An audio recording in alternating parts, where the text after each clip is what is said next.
आज एशियस में हुआ। एशियस में what a day it was, what a performance by Travis head.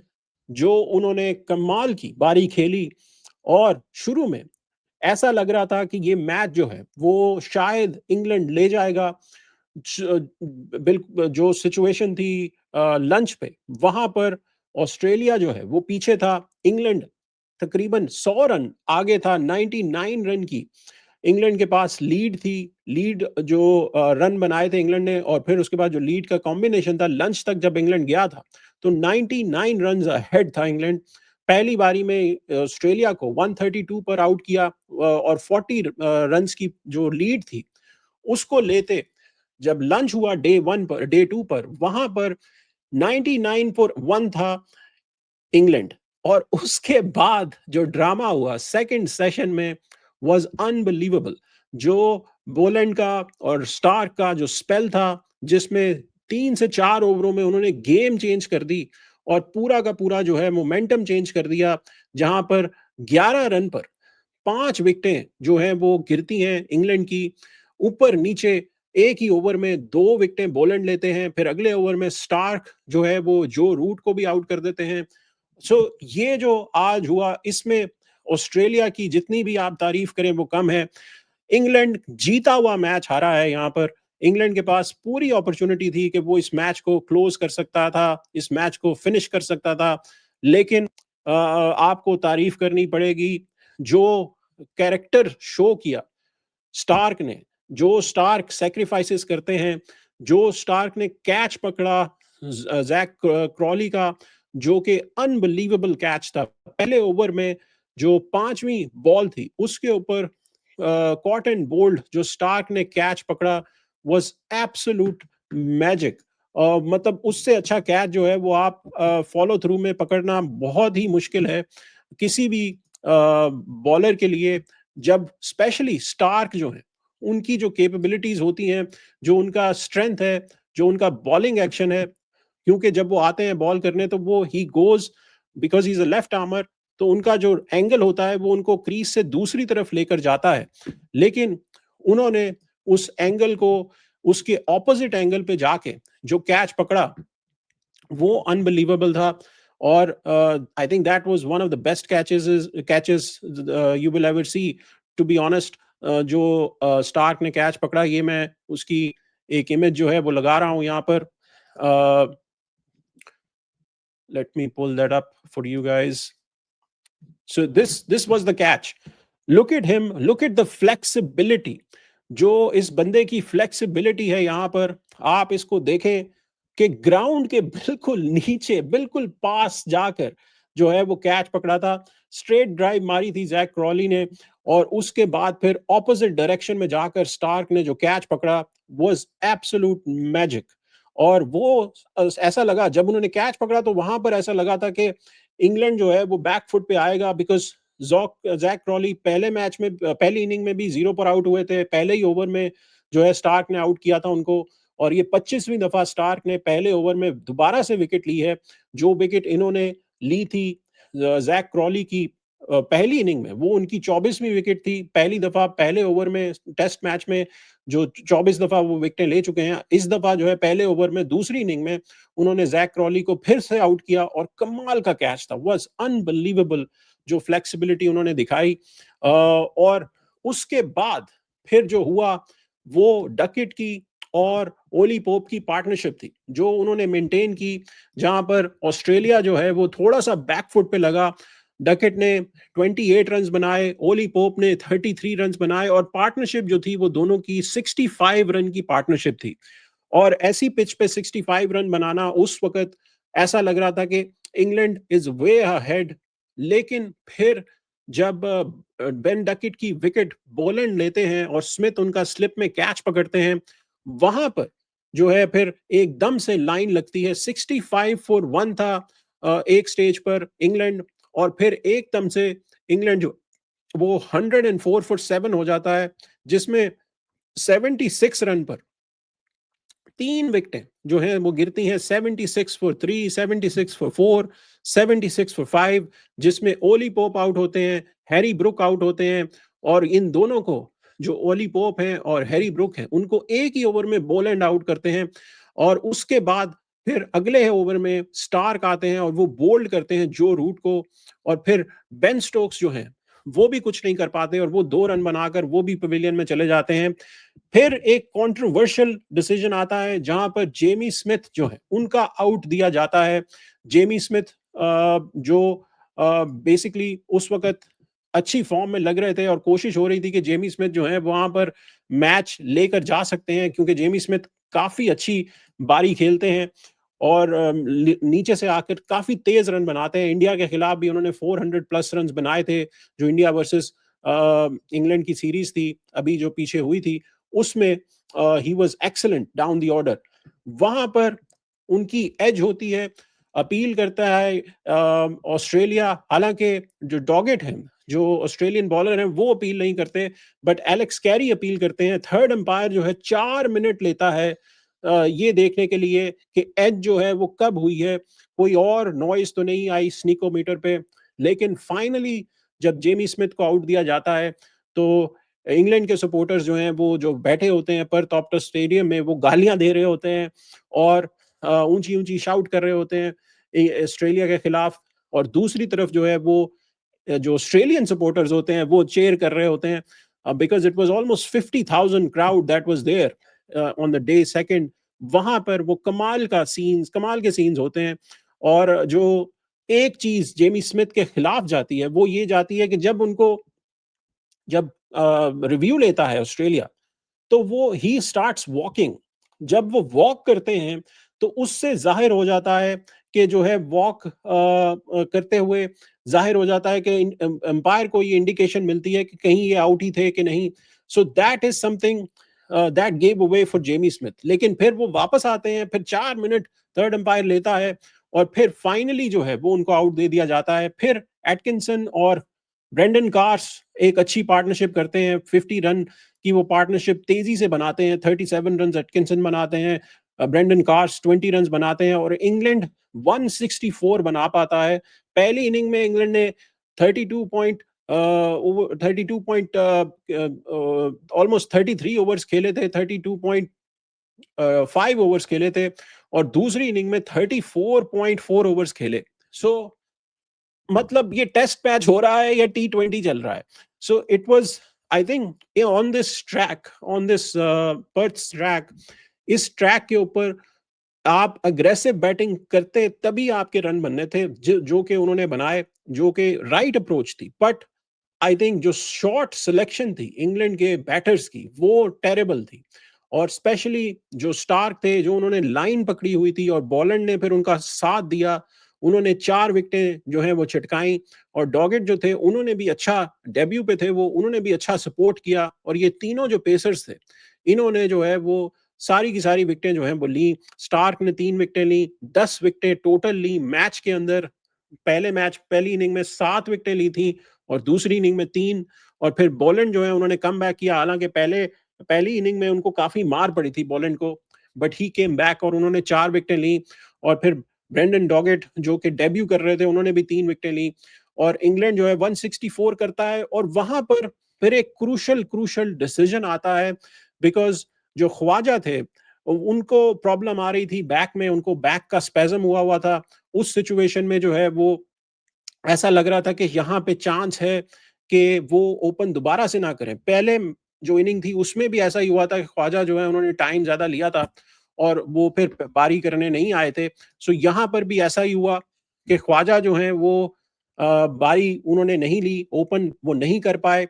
लेकिन जो ऑस्ट्रेलिया के पास अपॉर्चुनिटी थी पहले, जो है वो जो हमें न्यूज मिली उसमें ये था कि शायद ऑस्ट्रेलिया जो है नेथन लाइन के साथ ओपन करे, या जो ब्रेंडन डकेट हैं, जो उनको शायद बोला जाए, ब्रेंडन डॉकेट जो है जो डेब्यू कर रहे थे, उनको बोला जाए कि भाई आप जाकर, आज आपका डेब्यू भी है, आप जाकर आज ओपनर भी बन जाए। सो ये डिस्कशन हो रही थी कि कौन ओपनिंग करेगा। एलेक्स कैरी का नाम भी फ्लोट हो रहा था। लेकिन फिर ट्रेविस हेड ने जो है वो ड्रेसिंग रूम में हाथ उठाया कि मैं ओपन करता हूं। और ट्रेविस हेड और उसकी उनकी लॉजिक भी अच्छी थी, बिकॉज वाइट बॉल में जो T20 है उसमें ही ओपन्स, और यहां पर एग्रेसिव बैटिंग करनी थी। So that was an excellent excellent call. और ट्रेविस हेड ने जो अपना हाथ उठाकर बोला कि मैं जाकर जो है वो ओपन करता हूं, उसमें England was cot napping. England के पास स्ट्रेटजी जो थी, बेन स्टोक्स के पास जो स्ट्रेटजी थी, वो स्ट्रेटजी ट्रेविस हेड के लिए एज अ ओपनर नहीं थी। वो स्ट्रेटजी ये थी कि ट्रेविस हेड जब 3 से 4 विकेटें नीचे गिर गई हैं तो मिडिल ओवर्स में उनको कैसे पकड़ना है, शुरू में कैसे बॉल उनको डालनी है, उसके लिए इंग्लैंड प्रिपेयर ही नहीं था कि कैसे उनको टैकल करना है। और ट्रेविस हेड ने उसका पूरा फायदा उठाया, क्योंकि जो शॉर्ट पिच बॉलिंग जो थी, जो ऑस्ट्रेलिया कर रहा था ट्रेविस हेड के खिलाफ, वो शॉर्ट पिच बॉलिंग जो थी उसका खमियाजा जो है वो उठाना पड़ा इंग्लैंड को। बिकॉज कई बॉलें जो थी वो उनकी चेस्ट हाइट पर आ रही थी, जिसको ट्रेविस हेड जो है वो पंच कर रहे थे ऑफ की तरफ। फिर उन्होंने रैंप शॉट्स भी खेली, फिर उन्होंने जो है वो कट शॉट्स भी ऊपर से खेली, जहां पर उनको छक्के चौके मिल रहे थे। और फिर उसी तरह रन्स जो हैं, क्योंकि सिर्फ 205 रन करने थे ऑस्ट्रेलिया को, वहां पर जो टारगेट इंग्लैंड ने दिया था, जैसे जैसे ट्रेविस हेड उस रन को कम कर रहे थे, उस गैप को कम कर रहे थे, प्रेशर जो है वो बन रहा था इंग्लैंड बॉलर्स के ऊपर। और वो प्रेशर बेन स्टोक्स की आंखों में नजर आ रहा था।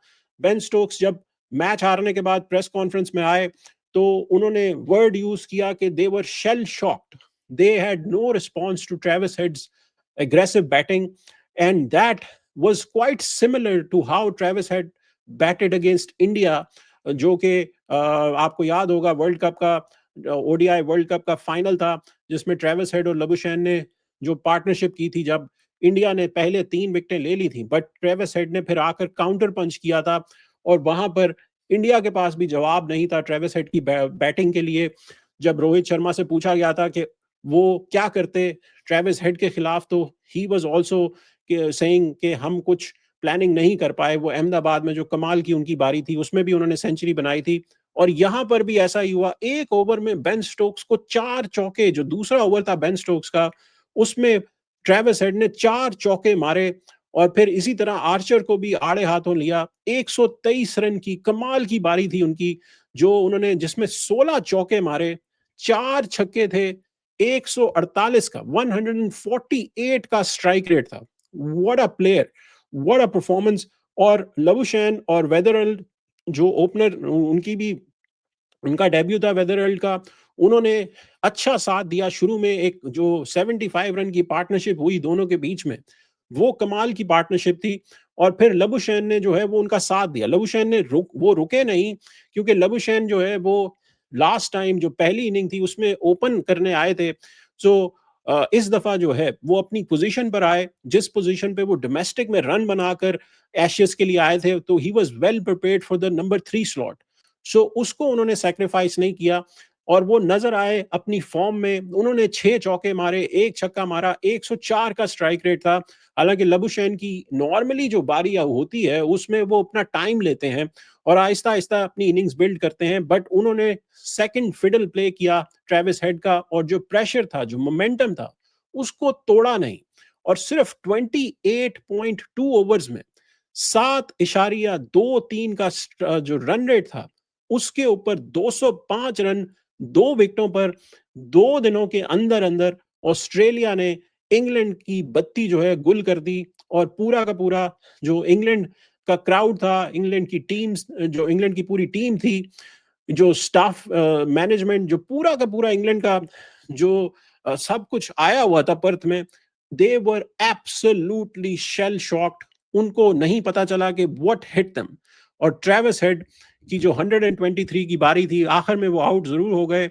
जब दूसरी विकेट इंग्लैंड को मिली 192 पर, ट्रेविस हेड जो है वो उनको ब्रेंडन कार्स ने आउट किया, पोप ने उनका कैच पकड़ा। वहां पर 123 रन उन्होंने बनाए, 123 रन 83 बॉल्स पर। ट्रेविस हेड की कमाल की बारी थी। और उनका जितनी भी आप उनकी तारीफ करें वो कम है। स्पेशली जिस स्टेज पर वो आए थे, जिस स्टेज पर चांस था कि इंग्लैंड जो है वो गेम में है, इंग्लैंड जो है गेम को लेकर जा सकता है। और शुरू में जो है वो ऐसी सिचुएशन आ गई थी जहां पर 205 रन का जो टारगेट था, इस ट्रैक के ऊपर वो लग रहा था कि इंग्लैंड के लिए आसान होगा इसको डिफेंड करना, लेकिन कमाल की बारी खेली ट्रेविस हेड ने और लबुशैन ने उनका साथ दिया। अब यहाँ से कैसे वापस आएगा Ben Stokes and and his team, कैसे इंग्लैंड वापस आएगा, ये बहुत बड़ा क्वेश्चन मार्क है। बिकॉज अब जो दूसरा टेस्ट मैच है वो अभी 2 हफ्ते बाद है, December 4 को खेला जाएगा दूसरा टेस्ट मैच। तो ब्रिस्बेन में होगा और वहां पर ऑस्ट्रेलिया के जो बॉलिंग लाइनअप था जिसमें Josh Hazlewood, PAT Cummins, Josh Hazlewood की जो खबर आ रही है वो तो ये आ रही है कि वो शायद इस सीरीज से बाहर हो जाएं, लेकिन Pat Cummins he is coming back. Brisbane में चांस है 60-70% चांस है कि he will be coming back. So उसमें जो है फिर मुश्किल हो जाएगी इंग्लैंड को मेंटेन करना, बिकॉज ये जो बॉलिंग लाइनअप थी ये द वीकेस्ट बॉलिंग लाइनअप थी इस वक्त ऑस्ट्रेलिया की एज कंपेयर टू जो rest of the test matches हैं उसमें जो आएगी। सो यहाँ पर डेफिनेटली अब इंग्लैंड के लिए इस एशियस में वापस आना मुश्किल है। जो लास्ट टाइम इंग्लैंड ने एशियस जीती थी ऑस्ट्रेलिया में वो 2010 में स्ट्राउस की कैप्टनसी में जीती थी, एंड्रयू स्ट्राउस की कैप्टनसी में उन्होंने 3-1 से ऑस्ट्रेलिया को हराया था। लेकिन उसके बाद से अब तक ऑस्ट्रेलिया में जो है कोई भी सीरीज ये नहीं जीते। सो अब ऐसा ही लग रहा है because now out of 4 test matches they have to win 3, because Ashes जो है वो इंग्लैंड ऑस्ट्रेलिया ने जो है रिटेन की हुई है। जो 2023 की एशियस थी वो 2-2 से बराबर हुई थी। So Australia has the Ashes, so in order to beat Australia they have to win the series.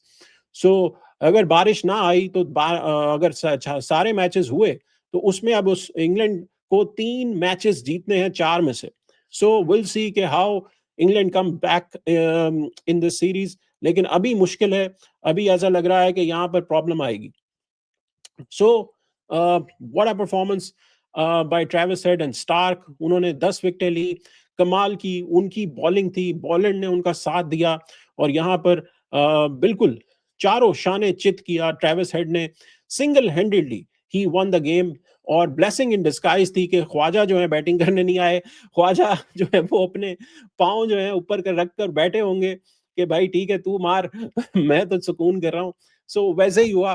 So that is unbelievable to see जो आज हमें सीन्स देखने को मिले। लेकिन ये क्या टेस्ट मैच के लिए, टेस्ट जो ऑडियंस है उनके लिए अच्छा है कि 6-5 दिन का मैच है और वो 2 दिन में खत्म हो रहा है। मुझे तो इंटरटेनमेंट के पैसे पूरे वसूल हुए हैं टू बी ऑनेस्ट। ठीक है मैच जो है वो दूसरे दिन में खत्म हो गया, लेकिन ये एक एक्शन पैक्ड मैच था, एक एक्शन पैक्ड 2 दिन थे जो जिसमें पहले दिन में 19 विकेटें गिरी, दूसरे दिन में 13 विकेटें गिरी। सो ऐसे मैचेस जब आप देखते हैं तो उसमें पहले दिन जब 19 विकेटें गिरी थी तो ये बात हुई थी कि भाई पिच जो है उसका मसला है, पिच जो है उसकी प्रॉब्लम है। लेकिन जो ट्रेविस हेड ने फिर बारी खेली उससे साफ जाहिर हुआ कि पिच का इतना इशू नहीं है, it's about selecting the right shots on the right balls and picking the right bowlers to attack, जो कि ट्रेविस हेड ने किया। और अपनी स्ट्रेंथ पर उन्होंने जो है वो 123 रन की जो बारी खेली वो कमाल की थी। So that is something which was quite honest, unbelievable to see. दूसरे सो यहाँ पर अब देखते हैं कि दूसरा जो मैच है ब्रिस्बेन में उसमें क्या होता है इंग्लैंड के लिए। अब they have their wounds to lick at this point और वहां पर देखना पड़ेगा कि ट्रेविस हेड जो है वो कैसे यहाँ पर वापसी करते हैं। सो जो इंग्लैंड है वो कैसे वापसी करता है यहाँ पर। लेकिन स्टार्क की एजिलिटी, स्टार्क की बॉलिंग, स्टार्क की कैचिंग, स्टार्क का जो लीडिंग फ्रॉम द फ्रंट था वाज अनबिलीवेबल।